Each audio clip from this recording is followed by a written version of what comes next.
Hello，大家好，歡迎收睇靈養社工1分鐘，我係宇峰。今集嘅題目係學校沒教的溫柔，陪伴喪親學童度過特殊嘅節日。當學童失去咗親人之後，特殊嘅日子呢，可能會帶嚟特別嘅思念啦，同埋唔捨得。希望呢個 YouTube 呢，能夠協助老師們點樣去溫柔地陪伴同埋支持呢一班嘅孩子，讓佢哋感受到被理解同埋重視。首先呢，就係理解喪親學童嘅一啲需求，孩子佢同親人嗰一份嘅聯繫，嗰一份嘅 connection，嗰一份嘅情感，其實係永遠都唔會消失嘅。所以作為老師，作為社工，我哋係去尊重呢一份情感上嘅連結。另外就係留意一下一啲特殊嘅日子，例如父親節、母親節或者小朋友父母嘅一啲離世嘅日子啊咁樣。然後從 person center 嘅角度，就係人本治療嘅角度，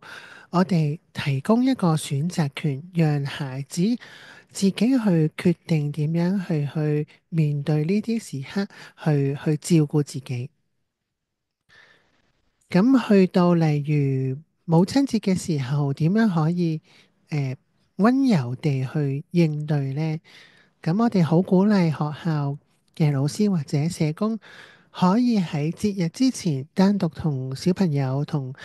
學童去傾下，問下佢哋有冇啲咩特別嘅諗法，讓佢哋有個空間，一個安全嘅空間去表達咁樣。咁例如我自己最中意嘅就係用 expressive art 啦，表達藝術啦。我哋會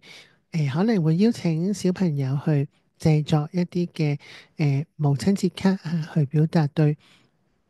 母親嘅思念。但係呢，如果從 person center 嘅角度呢，我哋會讓小朋友去選擇自己用咩嘢方式係去表達對母親嘅思念。咁例如曾經我哋為兩個女女啦，去製作一啲紀念卡啦，去畫畫啦，係去表達對媽媽嘅一個情感啊。咁另外，用花啊，亦都係鮮花啊，可能係插花啊等等嘅活動咧，亦都係一個好美好嘅一個紀念嘅方式嚟嘅。咁翻去學校嗰邊，例如學校嘅誒老師或者社工有啲乜嘢嘢可以做呢？咁樣，第一就係如果可以記錄到每一位喪親小朋友佢父母離世嘅日子，可能1年之後，給予一個慰問啊，一個支持啊，其實係一個好細心、好窩心嘅一個方式。第二就係預先準備啦，就係嚟一啲特別嘅節日，父親節、母親節，當中可以事先邀請同小朋友傾下啦，讓佢哋知道學校可能嚟緊有呢啲活動啊，你可以係選擇去參與啊，或者係用自己嘅方式係係去去分享都可以嘅。咁有一個彈性嘅調整啦，讓小朋友知道學校同學校嘅老師同社工係明白佢哋了解佢嘅需要，從而係作出調整。例如讓佢有個選擇權係去參唔參與呢啲活動啊，或者佢自己有啲想法，學校能夠係提供支援啊等等咁樣。咁第四咧就係節日前後啦，都可以關心去慰問呢一啲嘅小朋友。咁具體嘅方法可以點做呢？第一就係喺我哋做 expressive art 嘅時候，我哋都會讓孩子有一個安全嘅空間啦，係去表達佢嘅思念同埋哀傷，可以透過寫作啊、藝術創作啊等等方式讓，讓小朋友去表達啦。可以問下佢啊，你想用咩方式啊？咁樣可能係一齊聽一首媽媽以前中意嘅歌，又或者寫信啊等等，都係一啲可行嘅方式。但係最重點就係 person centre 嘅話，我哋就會邀請小朋友問小朋友佢想用咩方式咁樣咯。係啦，咁另外我自己最中意嘅就係會分享一啲嘅療癒嘅繪本故事啦。係啦，咁第四點咧，可能唔容易做嘅，但係如果學校有心有力，可以 gather 到一啲喪親嘅小朋友做一個支援小組，其實都係 benefit 到呢班小朋友嘅。咁另外就係好想同大家分享維持情感嘅一個連結，我哋成日講嘅 continuing bond 啦，呢個情感嘅 connection 係重要嘅。因為逝去嘅親人，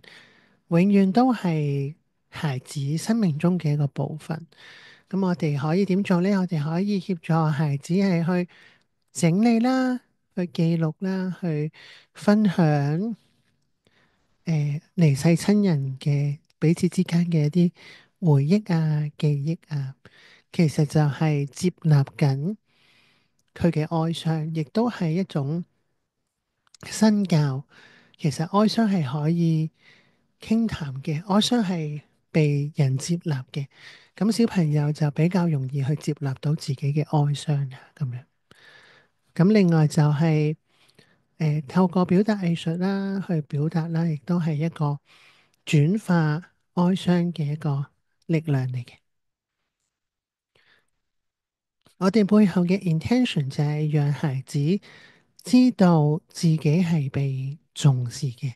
咁我哋肯定佢嘅情感啦，無論係哀傷啦、思念啦，或者係快樂啦，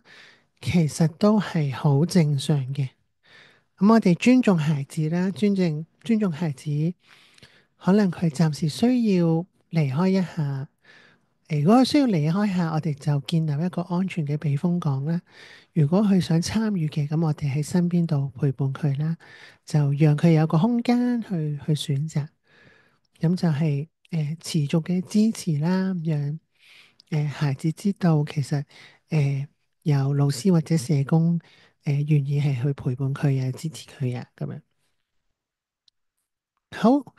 多謝大家收睇零有社工1分鐘呢個 YouTube channel。如果你中意我哋嘅資訊，邀請你免費訂閱我哋呢個頻道，期待喺下一集再同大家分享。拜拜。